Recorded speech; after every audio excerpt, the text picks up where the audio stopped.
So why is it hard to define racism? Well, nobody's a racist nowadays, no matter what they do. So I'm not racist because I'm a good person.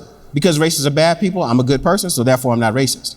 The United States is not racist. It's a good country. It's land of the free, home of the brave. Anybody can be who they want to be. But do you ever actually read the entire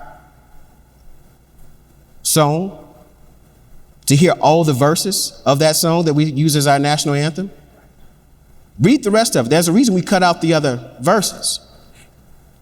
All men are created equal, but not those people. Those are 3/5 of an individual. They're not fully human like the rest of us. Well, we ended slavery, so therefore, what is the problem? The 13th Amendment does not end slavery. It doesn't. Read it. It changes how slavery is done. In fact, we have as many or more slaves in the United States now than we did at the end of slavery.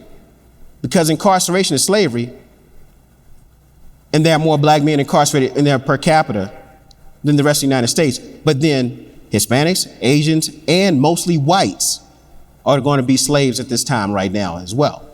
So we have to look at these, we have to look beyond the surface, and we have to identify the ills and see where they're at in order to be a better place for everyone.